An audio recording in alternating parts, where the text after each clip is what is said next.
आरती जी, अक्षय जी, पाकिस्तान से। महाराज जी राधे राधे। महाराज जी, हम हमारी कोई संतान नहीं है और हम विग्रह सेवा में लगे हुए हैं। मन कभी कभी उदास हो जाता, तो ऐसे में श्री जी से मांगना चाहिए कि हमें संतान दे, क्योंकि हमने आप ही के सत्संग के माध्यम से अच्छी तरह जानते हैं कि सब कर्मों का अगर खेल है। हमारे, आपको सिद्धांत की बात कहता हूँ, भाग्य में संतान है तो मांगो या ना मांगो, प्राप्त हो जाएगी। तो हमें निराश नहीं होना है, और अगर नहीं है तो हमें लगता है फिर प्रयास भी नहीं करना चाहिए। क्योंकि भागवत की कथा सुनी, आत्मदेव ने बहुत प्रयास किया तो भी धुंधुकारी, फिर सर्वनाश लीला। तो हमें लगता है कि भगवान को अपना मान करके और जीवन उन्हीं के सहारे व्यतीत करे। और वास्तविक बात है कि देखो, पुत्र भी हो जाते हैं, अगर संतान भी हो गई तो कोई विशेष संतान ऐसी भगवत कृपा पात्र हो तो माता पिता को सुख देती नहीं। कलयुग है, आप देख लो, सब कुछ देने के बाद भी माता पिता को थप्पड़ खाकर जीवन व्यतीत करने पड़ रहे हैं। ऐसे घर हैं, माता पिता को घर से निकाल दिए गए। ऐसे पुत्र हैं, माता पिता को अनाथालय में छोड़ दिए गए, वो बैठे रो रहे हैं। ऐसे कितनी ऐसी घटनाएं। हमें लगता है 100 में कोई 10-5 ऐसे बच्चे होते होंगे जो अपने माता पिता को माता पिता मानकर पैर छूते हैं और वयोवृद्ध की सेवा करते हो। नहीं, 80% तो ऐसे हैं जो अपमान ही कर रहे हैं। तो अगर संतान हो तो भगवान कृपा करके ऐसी दे जो धार्मिक हो, भगवत भाव वाली हो। और नहीं, ऐसी दुष्ट संतान से तो संतानहीन बना रहना अच्छा है। तो हम ज्यादा संतान के प्रति भी न सोचें, अगर भगवान दे देते हैं प्रसाद रूप से तो उनको अच्छी शिक्षा दें। आधुनिक शिक्षा ही नहीं, आध्यात्मिक शिक्षा भी दें। आधुनिक शिक्षा तो बहुत बच्चों को मिल रही, आध्यात्मिक शिक्षा ना होने के कारण जहाँ विद्या विनयम ददाति वहां उद्दंड हो रहे, माता पिता का अपमान कर रहे। तो हमें लगता है भगवद आश्रित रहिए, शोक चिंता करिए मत। संतान हो जाती है तो जय जय श्री राधे, नहीं होती तो जय जय श्री राधे। उसके विषय में न सोचे फिर कि अगर संतान नहीं है तो हम कोई अभागी हैं, ऐसा नहीं है। हमारा मानव जीवन मिला है, हम भगवत प्राप्ति करेंगे। भगवान तो इतने कृपालु हैं कि देखो, जब भजन करके पुत्र रूप में मांगा तो दशरथ और कौशल्या जी क्या भगवान पुत्र रूप में आए, नंद और यशोदा जी क्या भगवान पुत्र रूप में आए, देवकी वसुदेव जी क्या भगवान पुत्र, कश्यप अदिति क्या भगवान पुत्र रूप में आए। तो इसलिए हमें लगता है भगवान से प्यार करो, उनकी इच्छा होगी तो पुत्र रूप में आ जाएंगे, उनकी इच्छा नहीं है तो उन्हीं को मान लीजिए अपना, और वही निर्वाह करने वाले हैं। मतलब संतों का कौन है जीवन में, और तो कोई था। तो अब जब जरूरत पड़ी, हजारों हाथों से प्यार कर रहे, हजारों रूपों से नेत्रों से प्यार कर रहे। भगवान के भरोसे रे, जरूरी नहीं कि पुत्र नहीं होगा तो हमारा जीवन बेकार हो जाएगा, ऐसा नहीं। भगवान हजारों रूपों से प्यार करने लगते हैं। जी पवन यादव जी। राधा वल्लभ श्री हरिवंश गुरुदेव। जी। राधा वल्लभ श्री हरिवंश महाराज जी। महाराज जी, आज से 6 महीने पहले मैं एक नास्तिक था और आपका सत्संग सुना तो सब छोड़ दिया, गुरुदेव श्री तो जी की कृपा नास्तिक से। कैसे कह सकते हो आपको? क्योंकि अगर सत्संग सुनना हुआ तो आस्तिकता थी तभी तो सत्संग सुना। नास्तिक सत्संग थोड़ी सुनता है। हाँ, पहले कुमार्गगामी थे, नास्तिक नहीं बोलते। नास्तिक शब्द अलग हो जाता है। आप पहले कुमार्ग में चलते थे, सत्संग सुना तो सतमार्ग में चलने लगे, यही सत्संग का प्रभाव होता है। हाँ, आप बोलिए जी। महाराज जी, सब छोड़ दिया गुरुदेव श्री जी की कृपा से। वृंदावन नौकरी मिल रही है, पर गुरुदेव जो भाव बाहर रहता है वो यहाँ नहीं रह पाता महाराज जी। हाँ, मत रहो वृंदावन, बाहर रह के बाहर नौकरी करो, वृंदावन के प्रति भाव रहे, भजन रहे, ये उत्तम बात है। यहाँ रहकर भाव बिगड़ जाए, मत रहो यहाँ, ठीक है, बाहर रहो। क्या वहाँ तो भाव अच्छा रहता है, मतलब आपको देखते हैं और मतलब दर्शन करते हैं तो बस। बिल्कुल बिल्कुल, आप यहाँ बिल्कुल मत, नहीं, हम इस बात में राजी नहीं, हम भाव में राजी। तुम्हारा भाव बनना चाहिए, यहाँ रहकर भाव बिगड़ जाए बिल्कुल मत रहो। क्योंकि यहाँ रहने के लिए क्षमता चाहिए। ये धाम है, ये निज महल है प्रभु का। दूर से रहकर भाव करो, जिससे भजन बने, और कमाओ, परिवार की सेवा करो, अच्छा भोजन करो, अच्छे आचरण करो। भगवान की विशेष कृपा होती है जब हम अच्छे आचरण करते हैं। गुरुदेव, जैसे कि मतलब लोगों का वातावरण गंदा है, मेरा रहन सहन है, 5-6 बार आ गया, श्री जी की कृपा से मुझे मिला है आपका संग। और गुरुदेव मतलब आसपास गाली देते हैं, आपकी कृपा की अवहेलना तो नहीं होती इसमें, मतलब और सब लोग वातावरण जैसा माता। नहीं, अपने को अपने लक्ष्य से मतलब है, अपने को औरों की तरफ नहीं देखना है। औरों का गलत नहीं करना है, किसी का भी हमें गलत नहीं करना, हमें अपने आचरण गलत नहीं करने, और हमें क्या कह रहे हैं, हमें सुनना नहीं है।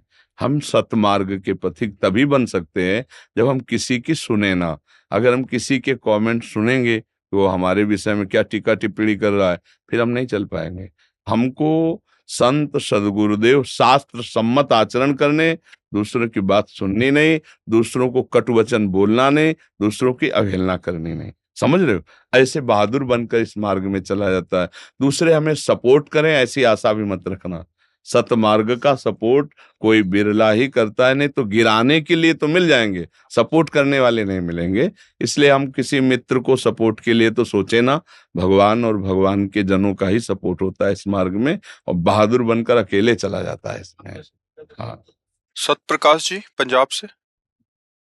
राधा राधा राधा। राधे राधे महाराज जी। गुरुदेव आपके चरणों में कोटि कोटि दंडवत प्रणाम। महाराज जी मैं फिरोजपुर पंजाब से आया हूँ। डेरा बाबा श्री चंद उदासी में 30 वर्ष से गद्दी पर बैठा हूँ। महाराज जी मेरे गुरुजी 2009 में पधार गए थे और उसके बाद पूजा पाठ ध्यान में विघ्न से आ रहे हैं। महाराज जी आप कृपया करके कोई समाधान करें। क्या विघ्न से आते हैं? आगे तो महाराज जी गुरु जी देव जी योगी थे, महायोगी थे, तो बहुत बस मौनी थे। तो शिष्य उनके 42 वर्ष से वो उठा अनाज खाते थे, कुछ नहीं लेते थे। तो उनके मेरे को जब जाते थे डेरे में बोलते थे कि तू हमारा शिष्य, तू पिछले जन्म का साधु है, तो तू गद्दी पे बैठो और सेवा करो। तो मैं बैठ गया गद्दी पे 2005 में। तो उसके बाद जब मेरे को ब्रह्मांड के लिए भेजा भी जाओ, ब्रह्मांड करने में मेरे को दिक्कत बड़ी आने लगी बाहर। तो वापस आए तो गुरुजी बोलते अभी नहीं आना था, पहले आ गए।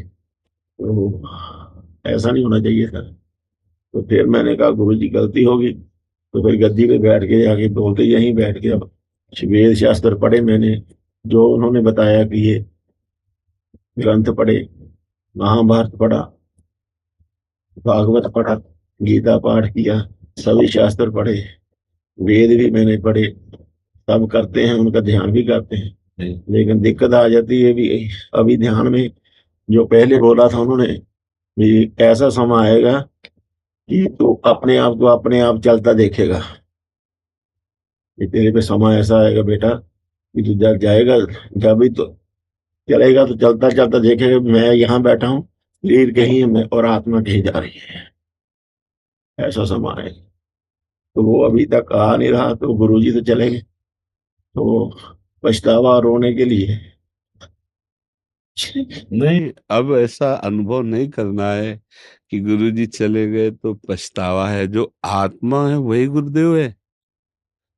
आत्मा के सिवा और कोई गुरुदेव नहीं है। तन हजारों हो सकते हैं, आत्म तत्व एक है और वो अचल है। ये भी ध्यान रखना, वो एक है, अचल है।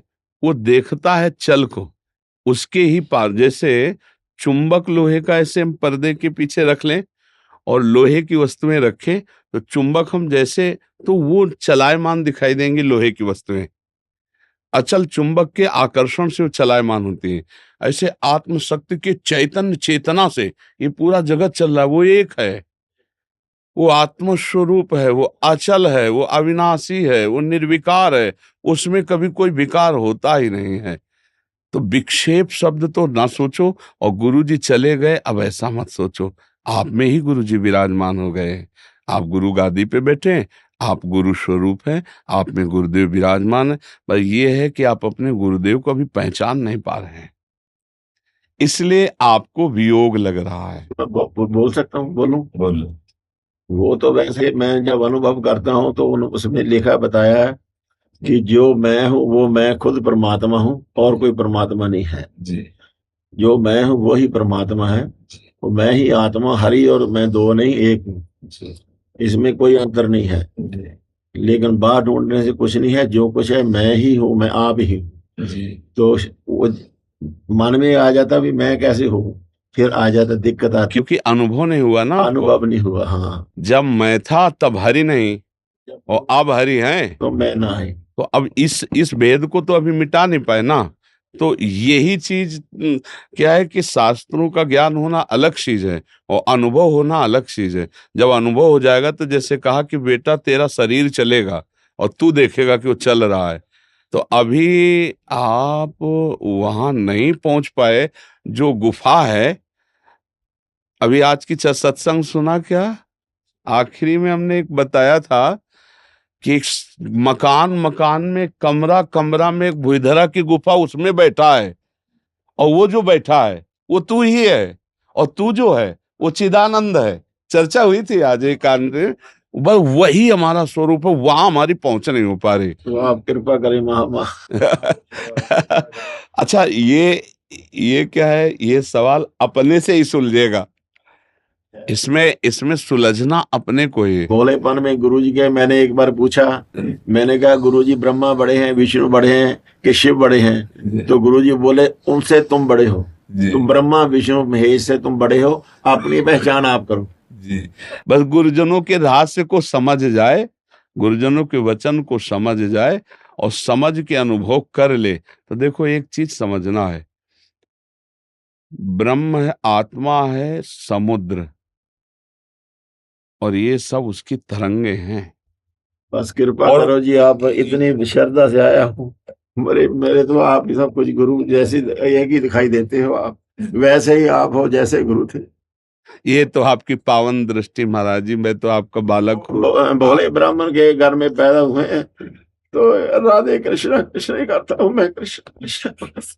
वैसे आपके ऊपर विशेष कृपा है कि आप ऐसे पद पे बैठकर भी इतने दैन्य हैं और आपके हृदय में गुरु के प्रति इतनी प्रीति है। तो निश्चित समझो उस गति को प्राप्त होना दुर्लभ नहीं है। जिसे गुरु चरणों में प्रीति है और दैन्य है, आम रहित है, वो उस पद का अधिकारी हो ही जाता है। किसी दिन गुरु कृपा होगी और प्रकाश हो जाएगा अंदर, तो आपको अपना अनुभव हो जाएगा।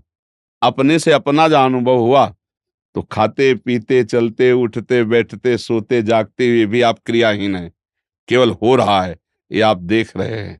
तो इसलिए निरंतर नाम जप में स्थिति ले आओ एक बार। बस यही पूछा, गुरु नाम है जो दिया वो गुरु मंत्र तो पढ़ते ही हम, जो दासियों का ओंकार। लेकिन स्थिति में लाओ इसे। स्थिति का मतलब है अपनी कृपा कीजिए, अब जो आप में भी गुरु हैं, गुरु जो है जो सब कुछ बता देते हैं, गुरु रूप में ही आपको अब देख रहा हूँ। तो आज से फिर आप देखना, कहने की कुछ जरूरत नहीं है, खुद आप अनुभव करना एकांत में। ये चीजें बातों से नहीं होती, ये चीजें अंदर से होती हैं। बस वो आप देखना। बस हमारी प्रार्थना ये जरूर है कि कोई भी श्वास खाली न जाए, ऐसा चलाओ। इतना आप करो, आगे काम खुद आप देख लेना, वो कहा नहीं जाता। न्यूजीलैंड में था मैं, 6 महीने वहां लगा के आया, तो वहां आपके यूट्यूब मैंने और कुछ देखता ही नहीं था, आपका ही बस सत्संग देखता था 6 महीने। और कुछ दिन के लिए अब आना जाना बंद करो, कहीं भी बाहर मत जाओ, अपनी गुरु गादी पे रहो और चिंतन प्रदान करो। क्योंकि देखो शरीर ज्यादा दिन नहीं टिकने वाला है। हाँ नहीं जी, हमारी ये भी बात मान लेना, हाँ जी, हाँ जी। बहुत थोड़ा समय रह गया है और काम बहुत बड़ा है। ऐसे निपटा दो, इसी जन्म में निपटा दो, अगला पता नहीं हमें मिले कि ना मिले। क्योंकि पीछे निपटाने की कोशिश की, नहीं निपट पाया। जैसे गुरु के वचन झूठे नहीं होते, उन्होंने कहा पीछे तो साधु था, मतलब पीछे काम नहीं हो पाया, अब कर ले। वो तो ऐसा बात बताते, कहते जब जब तेरी मृत्यु होगी सूर्य लोक से अंदर जाएगा, सूर्य लोक के बीच में जाएगा। देखो अब यहाँ समझना है कि गुरु जी ने कहा कि ब्रह्मा विष्णु और महेश, तो आप समझो फिर सूर्य चंद्रमा तो बहुत छोटी बात है। ये सब मेरे ही नाम हैं, ये सब मेरे ही रूप हैं। ये सब बस वहां स्थित होना है बस। अब वो चीज चूंकि आप ऐसे प्रश्न करें, ये समाज लायक नहीं है। हाँ नहीं है, क्योंकि वो हाँ, चूंकि ये करने की हाँ, करे भी क्या? आरत अधिकारी जब पावे गूढ़ तत्व न साधु दुरावे, ये नहीं समझ पाएंगे। फिर इनके अंदर भावना और श्रद्धा में फर्क पड़ेगा। इसलिए हम कह रहे हैं अब बस आप एक में चिंतन में लगो और आना जाना कम करो और एकांत सेवन करो, और आगे की बात खुद आप तक पहुंच जाएगी, बिना बोले पहुंच जाएगी। आप उसको समझ लेना। कृपा आपकी होगी। अंकित कुमार जी बिहार से। राधा वल्लभ श्री हरिवंश महाराज जी आपके श्रीमुख से सत्संग में सुना है कि आंतरिक परिस्थिति या बाहरी परिस्थिति जब हमारे जीवन में आती है तो वे श्री जी के से पास होके आती है, उसमें हमारे मंगल ही छिपा वो होता है। बहुत समर्पित शरणागत, किसका प्रश्न है बच्चा, वो बहुत समर्पित शरणागत का होता है। जब तक शरणागति पूर्ण नहीं होती तब तक अवश्य में वो भोक्तव्यम कर्तम कर्म शुभाशुभम, उस जीव को शुभ अशुभ किए हुए कर्मों का फल भोगना पड़ता है। और जब शरणागत होता है तब वहां ये सिद्धांत लागू होता है, पूर्ण शरणागत तन वांग मनोभीर अमलई सुहम तय आश्रिता, शरीर से, मन से, वाणी से और अहम स्वयं से वो जब समर्पित हो जाता है तब उसके ऊपर भागवतिक विधान लागू होता है, कर्म विधान नहीं लागू होता है। वो नहीं तो जीव को फिर अवश्य में भोक्तव्यम कृतम कर्म शुभाशुभम। तो पहले शरणागति की तैयारी करो। शरीर से कोई चेष्टा भगवान के विमुख ना होने पावे, गंदी बात ना होने पावे, मन से कोई गलत संकल्प ना होने पावे, वाणी से कोई गलत वार्ता ना होने पावे, श्रवणेंद्रिय से कोई गलत सुने ना, नेत्रों से गलत देखे ना। अभी शरणागति की तैयारी करो, पहले उस विधान में मत पहुंचो। अभी उस विधान के लायक थोड़ी हुए, पूर्ण शरणागति हुई है क्या अभी? हाँ बच्चा, तो पहले शरणागति तैयारी करो। हम पीएचडी की बात को तब समझे, पहले ककहरा तो हमें आ जाए, मात्रा तो हमें आ जाए। हम लोग क्या करते हैं, ककहरा मात्रा को छोटा समझ के छोड़ देते हैं और पीएचडी का ग्रंथ पकड़ लेते हैं, तो वो ना वो समझ में आया और ना ये समझ में आया। अगर हम शुरुआत से चले तो ऊंचाई पर पहुंच जाएंगे। तो पहले शरणागति को आप पुष्ट करो, नाम जप करो, गलत भोजन छोड़ो, गलत आदतें छोड़ो, गंदा चिंतन छोड़ो, गंदी बातें सुनना देखना करना छोड़ो। अभी आनंद की अनुभूति होने लगेगी। अभी शरणागति की तरफ कदम बढ़, जहां शरणागति आती है, ये तो अभी जो चर्चा सुन रहे थे शुद्ध ज्ञान की है, इस शरणागति भक्ति की चर्चा है। इसमें जहां शरणागति हुई इष्ट की, तहां निर्भय निश्चिंत निशोक अद्भुत आनंद, राधा राधा राधा राधा। अब उसके ऊपर जो विधान होगा वो भागवतिक विधान होगा, कर्म विधान नहीं होगा, क्योंकि संसारी आदमी नहीं, वो शरणागत है। बात समझ रहे ना? वो अपने इष्ट के विधान को आंतरिक और बाहर दोनों जगह देखता हुआ संतुष्टायन केनवा, वो संतुष्ट रहते हुए परमात्म चिंतन में रहता है, उसकी स्थिति रहती है। अभी आपकी स्थिति थोड़ी है, अभी आप घबरा जाओगे, आप परेशान हो जाओगे। तो पहले शरणागति की तैयारी करो, सत्संग सुनो, शरणागति की तैयारी को। जहां शरणागति हुई तब फिर स्थिति आती है। आप समझ पा रहे? कीर्ति भटनागर जी जयपुर से। राधा वल्लभ श्री हरिवंश। राधा वल्लभ श्री हरिवंश महाराज जी 8 महीने पहले मुझे आपका सानिध्य प्राप्त हुआ, तभी से निरंतर प्रतिदिन नाम जप करती हूँ, सत्संग एकांतिक वार्तालाप सुनती हूँ। महाराज जी आपके श्रीमुख से कई बार सुना है कि यहाँ सब नाटक हो रहा है, नाटक में कमी मत छोड़ना। कभी कभी नाटक करते करते मन इतना भारी हो जाता है कि भारी हो जाता है, क्योंकि आप नाटक को नाटक न मान के सत्य मान लेते हैं। किसका है? हाँ, आप नाटक को सत्य मान लेते हैं। आप अपने को स्त्री माने हुए हैं तो आप नाटक नहीं कर रहे हैं, आप स्त्री का नाटक नहीं कर रहे, आप सच्ची में स्त्री हैं। आप अपने को पत्नी माने हुए हैं, पत्नी का नाटक करना था लेकिन आप सच्ची में पत्नी हो गई, तो आपको भारी तो पड़ ही जाएगा। फिर देखो, जब कोई नौटंकी नाटक में जाता है तो उसको पता होता है मैं ये नहीं हूं, मैं थोड़ी देर के लिए राजा बनूंगा और ये थोड़ी देर के लिए रानी बनेगा। ना कोई राजा है ना कोई रानी है, नाटक मंच पर है। ये जगत नाटक का मंच है, यहाँ ना कोई पति ना कोई पत्नी है, ना कोई पुत्र है ना कोई पिता है। एक नाटक है थोड़ी देर के लिए, लेकिन नाटक कौन मानता है? सत्य मानता है इसे। पुत्र के वियोग में उसकी हालत क्या हो जाएगी? आप सोचो, नाटक माना था क्या? और जो नाटक मानते हैं उनको कोई फर्क नहीं होता। आए की हुज्जत नहीं, गए की तलाश नहीं। जन्मा तो भगवान की इच्छा, मरा तो भगवान की इच्छा। उसको संयोग वियोग में दुख सुख का अनुभव, द्वंद्व विमुक्ता होता है। लेकिन इतना बड़ा जगह हुआ पुरुष कोई बिरला ही होता है। अपने लोग नाटक नहीं कर रहे, अपने लोग सत्य मान रहे हैं, इसलिए मन भारी हो जाता है, इसलिए दुखी हो जाता है कि कब तक सहूं। लेकिन नाटक तो नहीं किया ना, आप सत्य मान लिए ना। अगर नाटक में देखो तो जैसे नाटक में सिपाही का रोल हुआ, चोर को पीट रहा है, तो ना चोर को दुख है ना उसको सुख है, पर एक्टिंग पूरी वैसे ही कर रहा है। यहां हम सत्य मान लिए अपने को शरीर, सत्य मान लिए अपने संबंध, तो अब हमारा मन भारी तो हो ही जाएगा, क्योंकि सत्य मान लिया ना। और वहां नाटक नाटक दोनों बाद में एक हाथ मिलाएंगे कि यार तुमने क्या बढ़िया रोल किया, वो कहेगा तुमने भी बहुत बढ़िया रोल किया। तो रोल किया केवल, हम सत्य थोड़ी बन गए, न राजा न रानी। वो तो 2 घंटे के लिए राजा रानी का रोल था। ऐसे ही अव्यक्तादीनि भूतानि व्यक्त मध्यानि भारत अव्यक्त निधनान्य तत्र का परिदेवना। तुम पहले स्त्री नहीं थी, तुम बाद में स्त्री नहीं रहोगी, बीच में स्त्री शरीर मिला है। बीच के नाटक के लिए क्या रोना? ये 4 दिन की चांदनी फिर हट जाएगा, ये शरीर हट जाएगा। ये शरीर ना पहले था ना ये बाद में रहेगा, बीच में भास रहा है।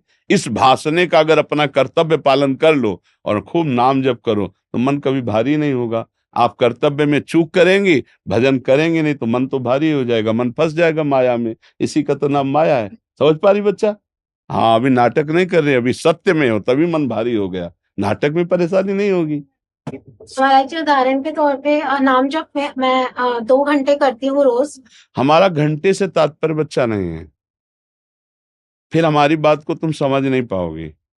घंटे से तात्पर्य नहीं है, हर कार्य करते हो। जैसे आप रसोई बना रहे हो तो राधा राधा राधा, पोछा लगाए तो राधा राधा, पति को प्रसाद पवा रहे हो तो मेरे प्रभु पा रहे हैं, राधा राधा। हम घंटे पे नहीं ले जाते। गृहस्थी में ये घंटे वाली साधना ठीक नहीं है, गृहस्थी में कार्य वाली साधना ठीक है। पुत्र को स्नान करा रहे, सजा, राधा राधा राधा, अंदर से राधा राधा चल रहा, बाहर से बहुत बढ़िया आनंद आए। ये घंटे वाले से पार नहीं पाओगे। इससे नहीं। आनंद आना शुरू हो गया है। प्रॉब्लम ये है कि मन इतना निर्मल हो गया है कि अब मैं किसी को डांटती भी हूँ तो मुझे रात में रोना आने लगता है। नहीं, फिर अभी नाटक नहीं, अभी नाटक नहीं कर पा रही हो। नाटक अगर परफेक्ट कर ला है तो ठीक।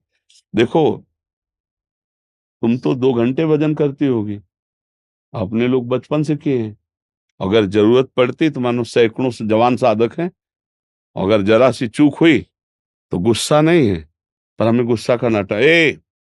अब एकदम इतना गुस्सा का रूप कि घबरा करके गंदी बात की तरफ आंख उठा के भी नहीं देखेगा। तो क्या हृदय कठोर हो गया क्या? नहीं, नाटक करना है। प्रभु ने नाटक किया शिष्य का, तो अब हम नाटक कर रहेंगे गुरु का। तो अब हमें आवश्यकता पड़ेगी तो उनके दोष निवृत्ति के लिए हम गुस्सा भी करेंगे, आवश्यकता पड़ेगी तो 1-2 चपत भी लगा देंगे। उनका परम मंगल, उनका परम कल्याण उसमें थोड़ी होता है। नहीं, अभी नाटक में कमी हो रही है। बिल्कुल वैसे ही रहना, हमको जो रोल मिला वैसे ही। हमें असली में गुस्सा नहीं होना, हमें असली में दोष दर्शन नहीं करना, हमें नाटक करना है। तुम अगर हमारे पुत्र रूप में आए हो तो हम तुम्हें डांटेंगे, तुम्हें चपत लगाएंगे, तुम्हें प्यार करेंगे, माँ का रोल पक्का निभाएंगे। उसमें नहीं, वो उसको कंट्रोल किया जाता है, उसको शासन में रखा जाता है।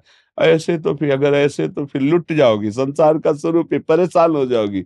मतलब अंदर का सुख लुट जाएगा, क्योंकि फिर बाहर नहीं। बहुत शासन, भक्त को, भगवत मार्ग के पथिक को अपने हृदय के धन को छुपा के बाहरी नाटक ऐसे करना है। बाहर हम उसको प्रदर्शित न कर दें कि हम रोने लगे, हम ऐसा।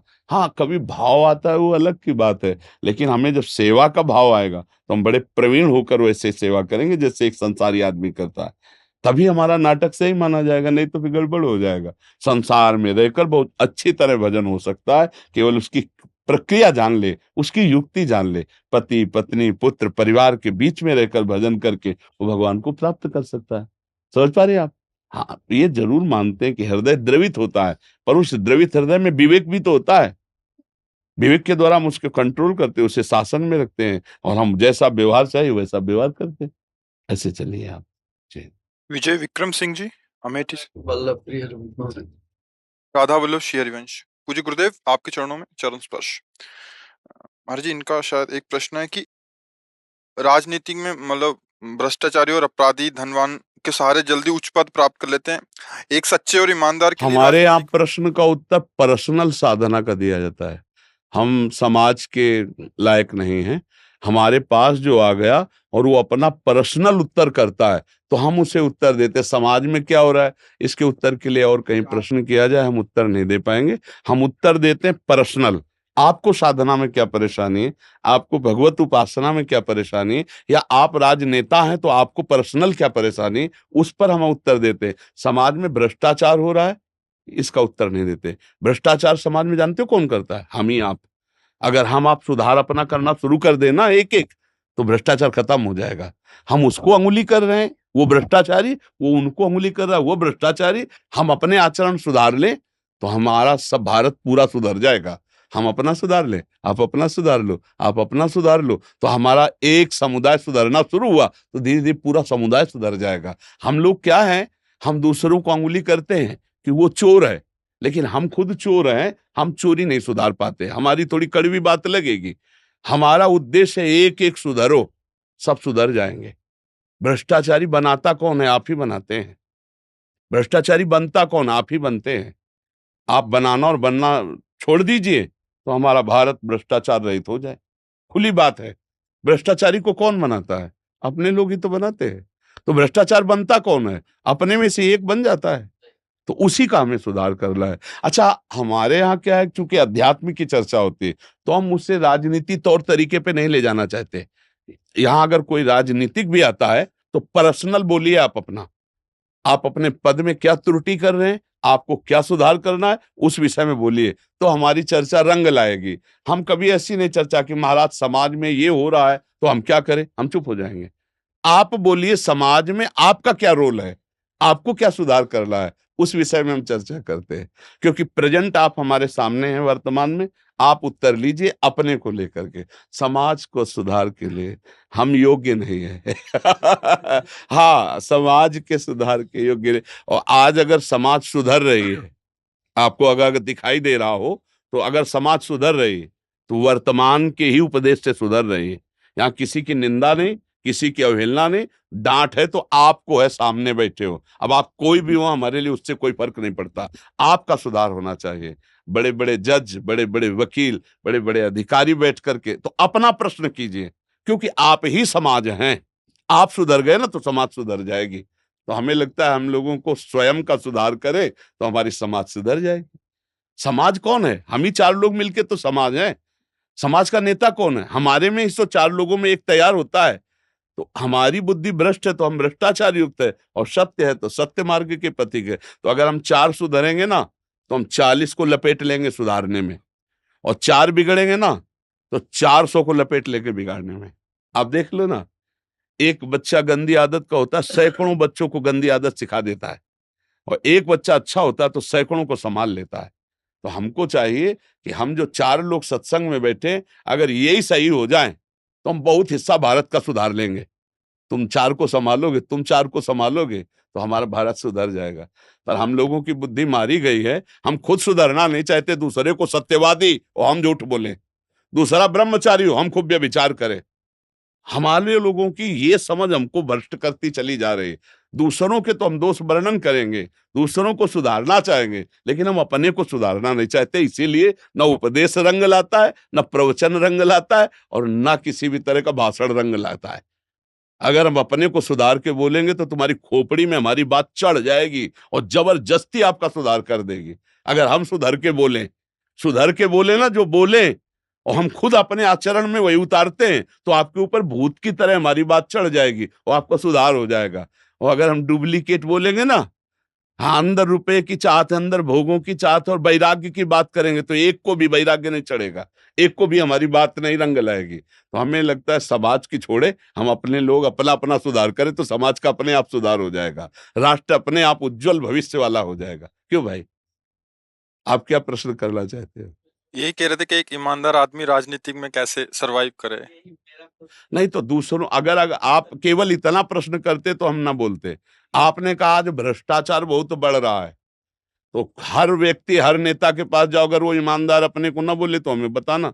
जैसे आप बोल रहे हो कि एक ईमानदार सत्य आदमी राजनेता में कैसे जाए, तो आप यही शब्द सबसे सुनोगे, नहीं सुनोगे। कोई अपने को कहेगा मैं भ्रष्ट लेता हूं, आप बोलो को बोलेगा, कोई कहेगा तो कोई आपको भी कह सकता है, लेकिन आप सत्य में चलोगे तो आपको कोई पराजित नहीं कर सकता, आप प्रकाशित हो जाएंगे। आप कोशिश कीजिए। हमारे, आपको कोई पद मिला है अभी तक? जी महाराज जी, मैं पूर्वांचल विकास बोर्ड का सदस्य हूँ, उत्तर प्रदेश सरकार। तो आप अपने पद का अगर सच्चाई से पालन कर रहे हैं तो भगवान देख रहा है, समाज देख रहा है, तो आपको आगे उठाने के लिए भगवान तैयार हैं। बस महाराज जी ईश्वर की इच्छा मानकर ही। हाँ, भाई ये ध्यान रखना कि अपने पद का प्रयोग अपने लिए नहीं होता है, समाज के लिए होता है, और हर पद समाज का सेवक होता है। हर पद हमारी समाज का सेवक पद होता है, चाहे वो कोई भी हो, वो सेवक पद ही माना जाता है, नहीं माना जाता है। अगर इस भाव में आप रहोगे कि मैं समाज का सेवक हूं, तो बहुत बड़ी सेवा मिल सकती है। और अपने सुख की आकांक्षा लेकर किसी पद में जाना, मान प्रतिष्ठा धन संपत्ति, वो हमारे राष्ट्र की सेवा नहीं कर पाएगा। और जब अपने पद की आकांक्षा का त्याग करके राष्ट्र में गए तो फांसी के फंदे को भी ऐसे गले पे डाला है जैसे ब्याह का जयमाला डाला, वंदे मातरम, और ऐसे फांसी के फंदे पे डाल के झूल गए। जब देखा लड़ते लड़ते चंद्रशेखर आजाद जी ने कि अब मैं दुश्मनों के चुंगल में फंस जाऊंगा, तो अपने को शूट कर लिया।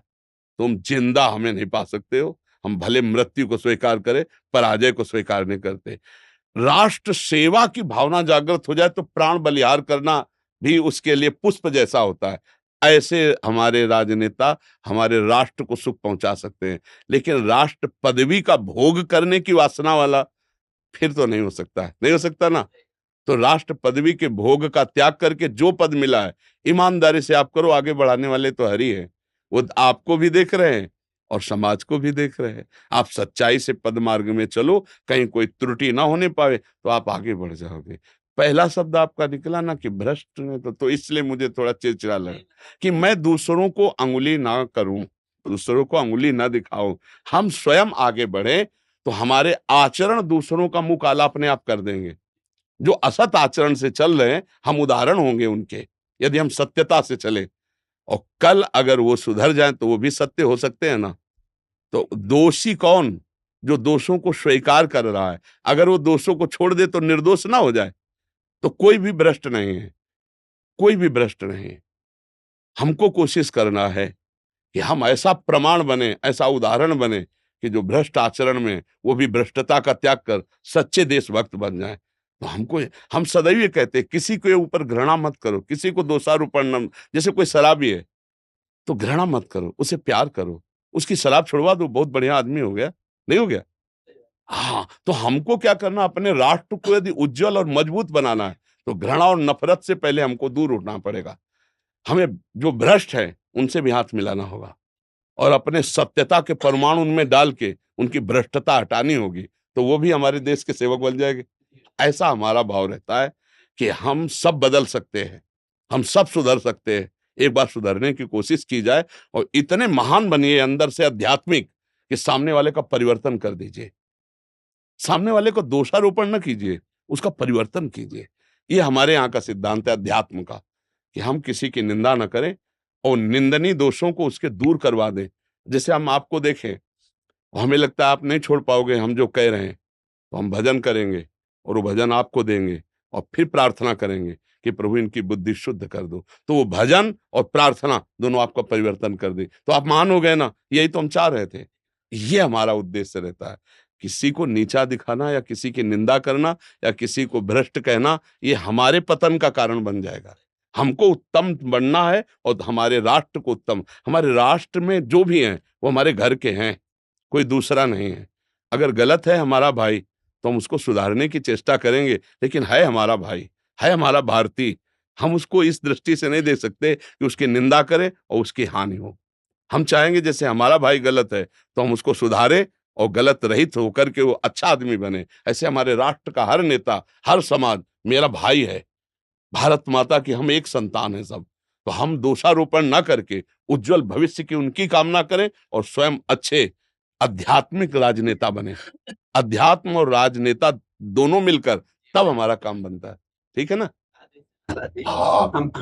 हम भी महाराज जी मानते कि धर्म आधारित राजनीति ही राष्ट्र के कल्याण के लिए सबसे ज्यादा प्रभावी है। महाराज जी, मैं अभी तक की राजनीति में बैनर पोस्टर कभी नहीं लगवाया, सिर्फ कर्म से ही अपने सोचता रहता हूँ कि ईश्वर ने मुझे इस लायक बनाया, माध्यम बनाया, निमित्त बनाया है और सेवा करता रहूं। तो बोर्ड के मेंबर के रूप में महाराज जी जितना हो सकता है करता हूं और आपको नियमित सुनता हूं महाराज जी। उससे एक सकारात्मक ऊर्जा का एहसास होता है शरीर में भी और काम करने की महाराज जी, अच्छा काम करने की प्रेरणा मिलती है। तो आपके पूज्य चरणों में कोट कोट प्रणाम निवेदन अर्पित करता हूँ महाराज जी। आशीर्वाद बनाए रखिए जिससे सच्चाई के रास्ते पे चलूं, क्योंकि ये हमारा जो राजनीति का क्षेत्र है ये बड़ा उतार चढ़ाव वाला क्षेत्र है। इसमें कहते हैं कि विकार के साधन सहज उपलब्ध हो, मन में विकार ना आए, ये बड़ी साधन। अध्यात्म इसीलिए तो चाहिए ना। वो आप जैसे पूज्य गुरुदेव के ही आशीर्वाद से संभव होगा, क्योंकि मैं तो बहुत छोटा आदमी हूँ, न ज्ञान है, न तप है, न साधना है। आप सबका प्रेम और भक्ति है पूज्य। बिल्कुल, आप चलिए आप चलिए, हाँ, हमें थोड़ा पहले शब्द में थोड़ा सा लगा था, अब सही आप बोल रहे हैं, आपसे अच्छे से चलो और हमारे समाज को सुख पहुंचा, ठीक है? हाँ। ये कह रहे हैं कि ये पाकिस्तान में रहते हैं, हम राधा माधव की सेवा भी कर रहे हैं और हरि नाम भी कर लेते हैं महाराज जी, वहां पे साधु संगति नहीं मिल पाती, सेवा का जो आनंद कलयुग का साधु बहुत संगति। बढ़िया कृपा प्रसाद है, यंत्र के द्वारा साधु संगति तो प्राप्त हो सकती है। मतलब रोज आप वृंदावन सब लोग थोड़ी आ सकते हो, भारत में भी रहते तो रोज आ जाते हो क्या? तो मोबाइल से तो आप रोज देख सकते हो जो यहाँ की कथा होती है। इसीलिए हमने अनुमति दे रखा है कि ये जो एकांतिक है, सत्संग है, श्री जी की आरती है, पूजा, सब कुछ पड़ता है। आप रोज मोबाइल से देखिए। मान लीजिए कि मैं रोज साधु संग, मानने का ही है, जैसे हम आज बैठे आपके सामने बात कर रहे हैं, ऐसे मोबाइल रख करके मानो कि हमें ही सुना रहे हैं। आप रोज सत्संग सुनिए, रोज श्री जी की सेवा दर्शन कीजिए, रोज वृंदावन का आनंद आपको मोबाइल से मिल जाएगा। ये तो पाकिस्तान तो अपने घर है, कोई दूर से भाई हमारे घर का तो हिस्सा है। पाकिस्तान कोई और, सॉरी, बांग्लादेश, पाकिस्तान, ये सब हमारे ही घर तो है भाई। हमारा बड़ा घर है, उसके हिस्से हो गए हैं। लेकिन हम तो कहते हैं ये सुख तो अमेरिका में बैठे लोग ले रहे हैं, विदेशों में लोग बैठे ले रहे। यंत्र का आज इतना बड़ा कृपा प्रसाद है कि आप बैठे बैठे घर में सत्संग सुनिए वृंदावन का जो है, बस उसके दोष से बच जाइए। यंत्र का दोष भी इतना बड़ा है कि नए बच्चे बर्बाद होते चले जा रहे हैं। तो हम ये ना सोचे कि अगर साधु समागम वहां नहीं मिल रहा है तो हमारा जीवन व्यर्थ चला जाएगा। नहीं, आप मोबाइल से साधु समागम कर सकते हैं। आप टीवी में सत्संग चलाइए और बैठ करके भाव से कि मैं सत्संग कर रही हूँ, तो आपको वैसे ही लाभ मिलेगा। देखो, अगर वो प्रभाव ना होता मोबाइल का, तो हमें लगता है जितने लोग बैठे सब मोबाइल से आके बैठे हो। अगर मोबाइल से न सुने होते तो यहाँ कैसे बैठते आके? तो हमें लगता है कि सत्संग काम तो कर ही रहा है। जैसे ये बच्चा बोला, ये आज बैठा है हमारे सामने, लेकिन ये गंदी बातें बहुत पहले छोड़ दिया। कैसे छोड़ा? सत्संग कहाँ से सुना? मोबाइल से। तो इसका मतलब प्रगट से जो लाभ मिलता है वही मोबाइल से मिल रहा है। अगर ना मिला होता तो छोटे छोटे बच्चे कैसे परिवर्तित हो रहे हैं? ये जवान भाई गंदे आदतें छोड़ रहे हैं। तो अगर कहते प्रगट के सत्संग में केवल लाभ है, तो ऐसा नहीं। तो मोबाइल के भी सत्संग में वही लाभ है जो प्रगट के सत्संग में लाभ है, क्योंकि ये सब छोड़ रहे हैं ना। तो हमें लगता है ऐसा, आप मान लीजिए कि हम जो यंत्रों में सत्संग करते हैं वो प्रगट सत्संग ही है, वो निष्फल नहीं जाएगा, वो वैसे ही लाभ देगा जैसे हम साधु समागम प्रगट में करते हैं। महाराज, किसी से सुना था सत्संग के माध्यम से कि मोबाइल पर सत्संग सुनने से मोबाइल में ही भगवान मिलेंगे। जी नहीं, गलत बात है, गलत बात है। जब हम मोबाइल से सुनते हैं तो आचरण हमारे बदलते हैं, मोबाइल के बदलते हैं? हमारे बदले नहीं। बच्चा ये बता रहा है ना, तुम्हारे सामने प्रमाण है ना। तो कहाँ परिवर्तन हुआ? इसके अंदर परिवर्तन हुआ या मोबाइल में परिवर्तन हुआ? तो किसी के कहने से कहता हूं, प्रत्यक्ष प्रमाण देखो। तुम्हारा मोबाइल आया कि तुम आए हो? मोबाइल बाहर रख लिया। तो भाई, प्रत्यक्षम किम प्रमाणम। जब प्रत्यक्ष आप देख रहे हो उसका प्रमाण, तो वो बात मानोगे कि ये बात मानोगे कि मोबाइल में भगवान मिलेंगे? नहीं, मोबाइल में जो बात सुनते हो परिवर्तन यहाँ होता है ना, तो यहाँ भगवान मिलेंगे। वो गंदी बात है, वो गलत बात है, वो नहीं, वो ऐसी बात, ऐसे लोगों की बात नहीं माने। वो उपहास कर रहे हैं उस विषय का। आप भी पाकिस्तान से हैं? हाँ, आप वो उपहास कर रहे हैं, वो नहीं समझ पा रहे इस बात का। ठीक है, हाँ, खूब आप मस्ती से रहो, आनंदित रहो। आप हमारे कथा प्रवक्ता सुमंत कृष्ण शास्त्री जी हैं, आप हरिहर मुदगल शास्त्री जी हैं, आप अशोक शास्त्री जी हैं। जी आपके दास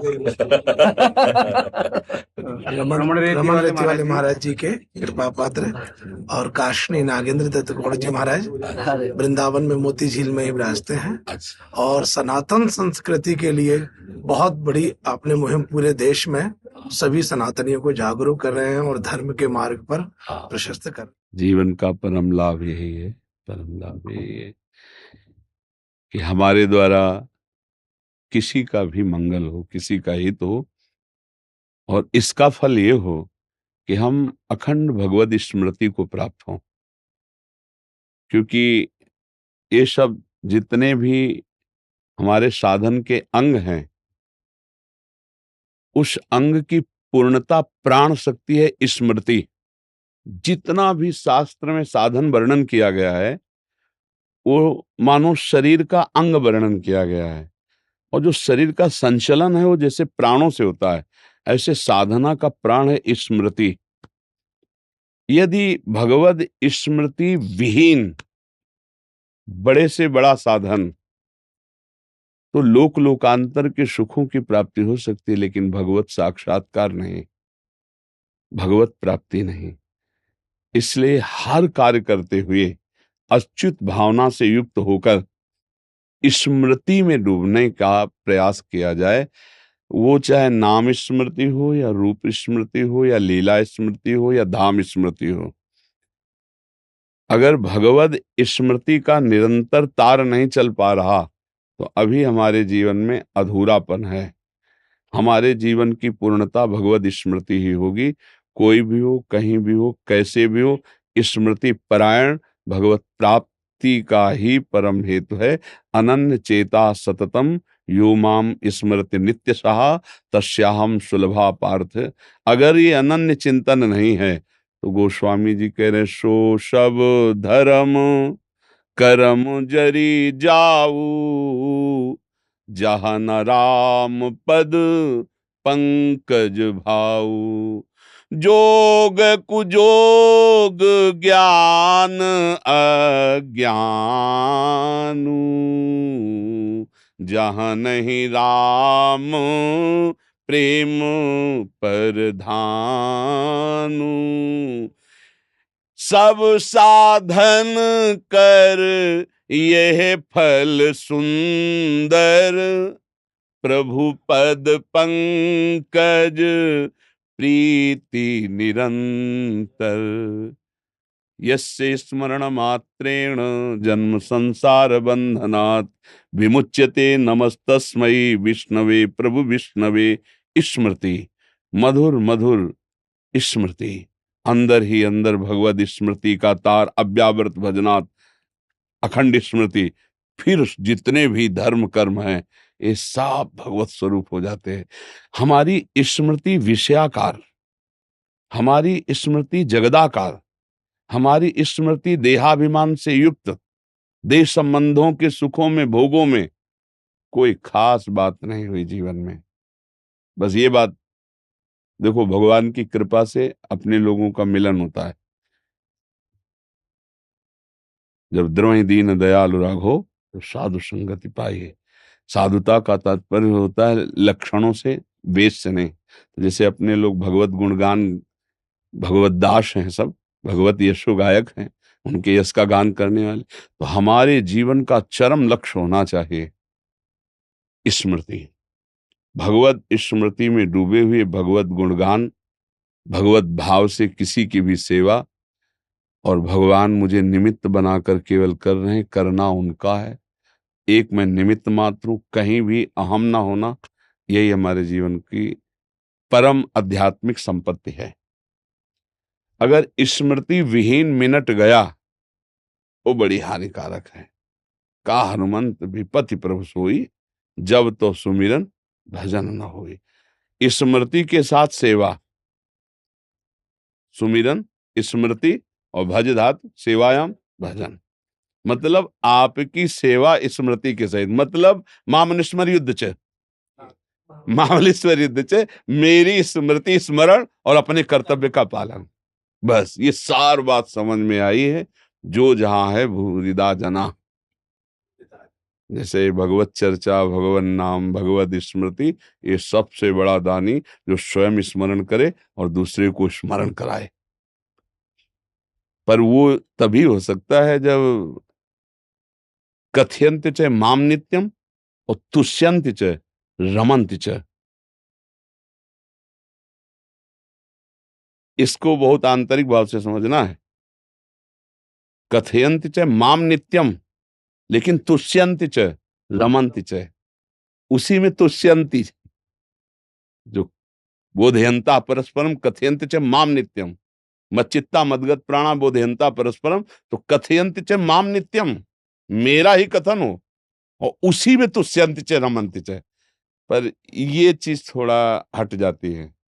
कथयंत च माम नित्यम ये तो हो सकता है, लेकिन तुष्यंत च रमंत च, इसमें अंतराय आ जाता है। धन भोग वासनात्मक क्रियाएं, अब कथयंचित माम नित्यम का रस नहीं मिल पाएगा।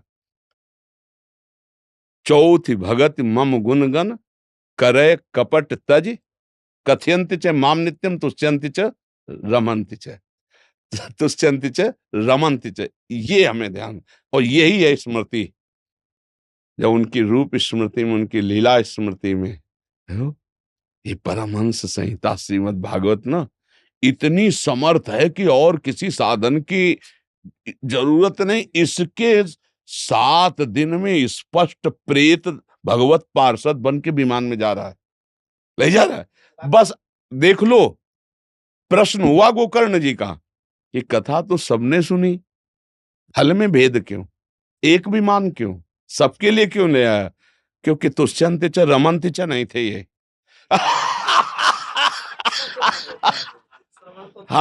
हाँ, मनन नहीं था, नहीं था। तुष्यंत च रमन्त च ना होने के कारण, और इसने भूख प्यास सबका त्याग करके ये इसी में तुष्यंत च रमन्त च, इसीलिए विमान इसके लिए आया है। अगली बार फिर तैयारी करो तो विमान हम सबके लिए लाएंगे। और तैयारी की गई और विमान आया सबके लिए, और सब गए भगवत स्वरूप। श्रीमद् भागवत कलयुग में क्या मतलब हर युग के लिए, क्योंकि भगवान की पावन चर्चा ना परम वरदान है। बस इसका सही ढंग से प्रयोग किया, जैसे औषधि है ना, उसको अनुपान के सहित प्रयोग किया है तो रोग में बहुत जल्दी लाभ प्रदान करती है। जैसे हमारा उद्देश्य भगवत प्रीति प्राप्त करना हो, और सुनने वाले का उद्देश्य भी भगवत प्रीति प्राप्त करना हो, फिर जो चर्चा होगी बड़ा रंग आएगा, बहुत रंग आएगा। नहीं, और जब हमारा पाप मोचन केवल होता है तो उसमें रमंत की बुद्धि नहीं होती है। वो केवल प्रवक्ता बोले और 7 दिन में दक्षिणा दे देंगे, पाप मोचन तो हो जाएगा, लेकिन वो भगवत पार्षद रूप नहीं हो। पाप मोचन करने का तो अमोघ उपाय है। जैसे कभी भ्रूण हत्या, गर्भ हत्या किए हुए गृहस्थजन होते हैं, और हम कई बार सत्संग में बोले हैं कि तुम्हारी दुर्गति पक्का होगी, तुम खिलवाड़ मत समझ लेना। अब वो डर के, जैसे है भी कोई वैसी बात नहीं है, बहुत बड़ा अपराध है। तो जैसे पूछते हैं तो उनसे कहते हैं कि एक ही उपाय है, 7 दिन संस्कृत से श्रीमद् भागवत अपने कान में सुनो, वो जादू करेगा तो कि तुम्हारे ऐसे महत पापों का नाश कर देगा, खुली बात है। दूसरा कोई उपाय नहीं। ऐसा विद्वत जो पूर्ण रूप से उच्चारण पवित्र करके और आपको पूरा मूल सुनावे, तो फिर निश्चित बड़े से बड़े महत पाप का नाश करने के लिए श्रीमद्, और वही आप सब कर रहे हैं। श्रीमद् भागवत का दान करे भूरी दान तव कथाव्रतम तत्व जी वाला, जो आनंद वर्धन करने वाला, भूले हुए विषयों में जीव कम से कम राम कृष्ण हरि की जो चर्चा सुन ले तो इससे मंगल हो जाए। बहुत भगवान की चर्चा में बड़ी सामर्थ्य है। बड़े बड़े साधन करने वाले जो प्राप्त नहीं कर पाए, केवल भगवान की चर्चा सुनने वालों को भगवत प्राप्ति हो गई। मथुरा के पड़ोस की बात कह रहे हैं, मथुरा के ब्राह्मण बड़ी बड़ी यज्ञ करने वाले थे और भगवान को भगवान नहीं मान पाए, और उनकी पत्नियां केवल चर्चा सुनती थी। वृंदावन की मालिनी पुष्प ले जाए, साक्षात भगवान की सेवा और साक्षात्कार दोनों कर लिए, और वो यज्ञ करते रह गए, धुआं घुटता रहा, लेकिन श्याम सुंदर की झांकी ले पाए। ये भगवान की चर्चा में एक विशेष महत्व है। रत्नावती जी ने कोई साधन नहीं किया था, पूरी वैसे ही रानी थी जैसे सांसारिक रानी होती है। उनकी दासी चरणों में बैठे बैठे हा गोविंद हा कुंज बिहारी, भाई ये कौन है भाई गोविंद कुंज बिहारी, वो ये भी नहीं जानती थे भगवान का नाम है। तो उनका रहने दो महारानी, अगर ये चर्चा सुनोगी तो ऐसा रोग है कि आपके चढ़ जाएगा, जीना मुश्किल हो। उनका नहीं, तू दासी मेरी और किसी और पुरुष का नाम ले रही, तो मुझे परिचय तो बता कौन है। तो बोले वृंदावन के ठाकुर जी का नाम है। और जो चर्चाएं शुरू हुई तो सिराने बैठाने लगी। फिर गुरु तो गुरु ही रह गए, चेला शक्कर हो गया, जैसे नहीं कहते। तो ऐसे रत्नावती भक्त भूप हो गई, मूड मुड़वा के, और ललकार दिया पूरे राज्य और अपने पति को भी कि अब तेरा अन्न नहीं खाऊंगी, तेरी होके नहीं रहूंगी। संतों की शेर छोड़ा गया, क्या क्या भक्त भूप हो गए। कोई और साधन नहीं, केवल भगवत चर्चा सुनने मात्र, भगवत चर्चा श्रवण मात्र से भगवत प्राप्ति। क्योंकि जब हम श्रवण करते हैं तो उसका जब मनन होता है तो एक एक हृदय के सब एक एक वृत्तियां पवित्र हो जाती है, और भगवान का मधुर मधुर चिंतन होने लगे। चिंतन से ही भगवत प्राप्ति होती है। भगवत श्रवण कथा का मतलब है कि जब हम श्रवण किया तो उसका मनन होने लगा, चिंतन होने लगा। अब भगवत प्राप्ति दुर्लभ नहीं, भगवान के चिंतन से ही भगवत प्राप्ति होती है। भगवान कहते हैं अभ्यास योग युक्तेन चेतसा नान्यगामिना, ऐसा अभ्यास कर लिया जाए हमारा चित्त और कहीं जाए ना। मधुर मधुर उनके रूप का चिंतन, लीला का चिंतन, गुण का चिंतन। तो आप सब महाभागवत जन हैं, भगवत कृपा पात्र जन हैं, नाम की तरफ ज्यादा लोगों को घसीटिए कि भगवत चर्चा सुने, और दिन में 24 घंटे में अगर 10 ही मिनट नाम जप कर लें तो काम हो। 10 मिनट एक नाम रजिस्टर में भारी पड़ेगा। हम कहते हैं एक बार बोला राधा जिंदगी में, अब जब रजिस्टर उनका नापा जाएगा ना, एक नाम में पूरा हिसाब बदल जाएगा, एक नाम में हिसाब बदल जाएगा। एक नाम त्रैलोक तारे, जो न ले सो जन्म हारे। एक बार रामकृष्ण हरि बोल दिया तो हमारा विश्वास है यमराज के रजिस्टर में उसका हिसाब ऊंचा होगा। बोले जिंदगी भर पाप किया, एक बार राम बोला है, अब देव हिसाब एक बार राम का। तो महावैष्णवाचार्य हैं 12 वैष्णवों में धर्मराज, वो जानते हैं महिमा, इसलिए समस्त पापों का मोचन और उसकी आध्यात्मिक उन्नति निश्चित है एक बार नाम लेने का। इसीलिए कहा भाव को भाव न खालसहु नाम जपत मंगल दिस। तो सबको नाम जपने की प्रेरणा, और भगवत स्मृति में खुद डूबो, दूसरों को भी चकाचक। हाँ, ये आप लोगों का जन्म ही इसीलिए हुआ है। भगवान ने आप लोगों को अपनी विभूतियों के रूप में इसीलिए भेजा है।